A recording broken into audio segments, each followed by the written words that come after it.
Assalamualaikum warahmatullahi wabarakatuh. Innal hamdalillah wassalatu wassalamu ala Rasulillah wa ala alihi wa sahbihi wa mawalah. Ayyuhal hadirun ittaqullaha haqqa tuqatih wa la tamutunna illa wa antum muslimun. Wa qala ta'ala Allahu la ilaha illa huwal hayyul qayyum la ta'khudhuhu sinatun wa la nawm. Hadirin rahimakumullah. Puji sanggakeun kadat Rabbul Ijati, puja sanggakeun kadat Allah Azza wa Jalla. Shalawat kali kalujengan mugia salamina dilareun ka junjunan urang sadaya ya tanah habibana wa nabiyana Muhammad sallallahu alaihi wasallam. Hilap ka kulawargana sahabatna tabiin tabiatna pamugi urang sadayana diangkan salaku umatna oge kenging syafaatul ummati mantenna. Hadirin rahimakumullah, dina kesempatan ieu simkuring insyaallah bade ngabahas perkawis naon ari tafakur.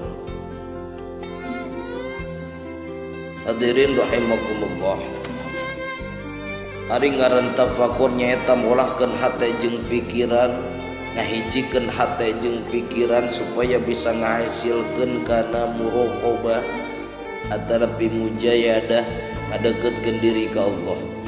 Ngolahkeun hate jeung pikiran supaya diri deukeut jeung Allah. Eta ngaran tafakur.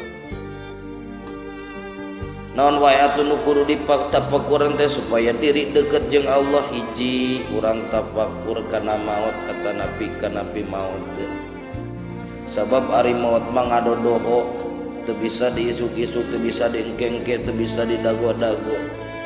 Da teu aya jamin nu terang iraha ajal bakal datang.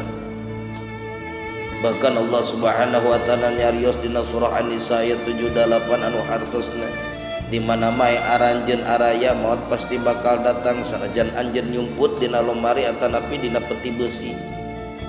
Matak peupeuje ka urang sada hiji nu kudu ditafakuran teh nyaeta masalah maut atawa pi maut. Ya ayuhan nas ittaqu rabbakum wahtausu yaumal la yaji wildun an walidihi.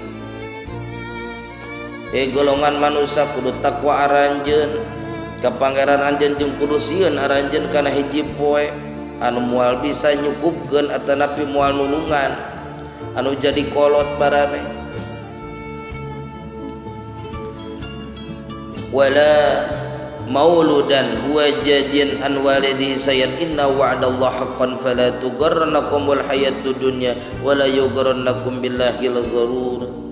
Kudu sieun anjeun dina hiji poe teh jeung moal aya nu bisa nulungan ka anjeun meskipun eta teh kolot anjeun, dulur maneh, anak maneh dan sebagainya. Saestuna janji Allah eta nu nyata, maka aranjeun ulah katipu ku kahirupan dunia. Naon hiji poe eta teh nyaeta maut. Indung mah bisa nulungan, anak mah bisa nulungan, ngan saukur amal anu nulungan urang sadayana. Kedua, tafakur kana alam barjah. Alam barjah merupakan alam nu disebut babul akhirah, jalan menuju ke akhirat, pantona lawang ke akhirat. Hari alam barjah nyaeta hiji alam anu pasti bakal kasorang ku setiap insan anu keur kumelendang di alam pawenangan. Walaya jalma anu teu nyorang alam barjah sanajan awakna diduruk atawa dipiceun ka laut, tetep bakal nyorang alam barjah. Ek mautna di kumaha wae ogenan pasti bakal asup ka alam barjah. Anu di eta alam wal aya nu ngabarengan kajaba amal sorangan. Lamun jalma geus bisa tafakur kana maut jeung kana alam barjah, pasti sagala kasusah jeung kabingung bakal leungit sabab dirina teu jadi kadedemes kana amal dunia, tapi kana kadedemes kana amal pibekeleun di alam akhirat atanapi alam barjah. Marka tilu, tafakur kana azab Allah. Diri kudu bisa tafakur kana azab Allah. Allah bakal nyiksa ka jalma nu gawe dosa. Kulantaran kitu ulah rek nyapirakeun kana dosa, rek dosa leutik atawa dosa gede. Dan dosa leutik ge mun dipinuh-pinuh mah dikumpul-kumpul bisa jadi dosa gede. Tetap eta maksiat aya ngaran dosa maek leutik gede eta teh maksiat ka Allah. Atuh kudu ditobatan biri kaburu datang poe kiamat. tubu ilallahi taubatan nasuha gancang gara taubatan bisi kaburu datang poe kiamah atapi kaburu datang maut matak seingat kana wa'ad wa'id Allah janji anjaman Allah pasti bakal tumiba ka diri urang.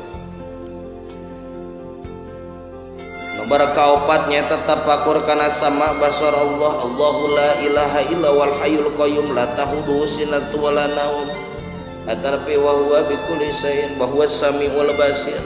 Allahumma ma'adangu Allahumma maningali Allahu la ilaha illa wal qayyum Allahumma antukulum kamana wae urang indit kerkum hawae urang cicing ku Allah ditingali ku Allah dipiresep erek hate nu ngobrol ek bibir langsung nu ngobrol ku Allah kapiresep ek laun erek tarik ku Allah kapiresep da teu aya batas ruang waktu basorna Allah jeung samana Allah. Matak lamun diri geus tafakur kana sama basar Allah ngomong ek ngomong teu bener meureun era ku Allah cepil ek miresepkeun kana piresepen teu bener meureun izin ku Allah da yakin Allah ngagaduhan sama jeung basar. Usik malik lamun milampah dosa meureun ngarasa izin teu aya tempat anu kosong tina sama basar Allah sanajan anjeun teu boga rasa ditingali jeung didangu ku Allah. Cek kasarna basarna Allah sanajan dina tengah peuting dina batu hideung aya sireum hideung ku Allah katingali. Komo urang manusia masa gitu gede.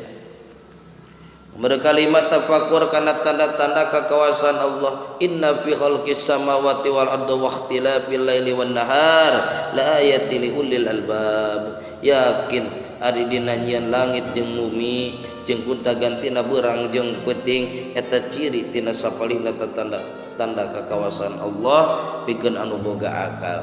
Pikeun jalma anu teu boga akal moal mikir kalau beuki nyaliwang, kalau beuki susah, kalau beuki riweuh, tapi pikeun jalma-jalma anu berakal tingali langit teu aya tihangan. Ganti beurang datang peuting luar biasa. Saha jalma nu bisa seperti itu. Tafakkaru sa'atin khairum min ibadati sittina sanatan. Aranjeun teh ari ngaran tafakur sanajan ari ngaran tafakur sajam eta leuwih alus tibatan ibadah 60 tahun. Matak sing loba tafakur ka Allah supaya diri teh teu adigung sombong angkuh asa diri panggagahna asa diri pangbeungharna asa diri pangpinterna. Hadirin rahimakumullah. Jadi ayo urang sami-sami sing loba diri tafakur ka Allah supaya hirup ngarasa pangbutuhna hirup ngarasa butuh tina pitulung Allah tejauh ti Allah lebih siap dina ngambah alam barzakh jeung alam akhirat. Mohon kana Assalamualaikum warahmatullahi wabarakatuh.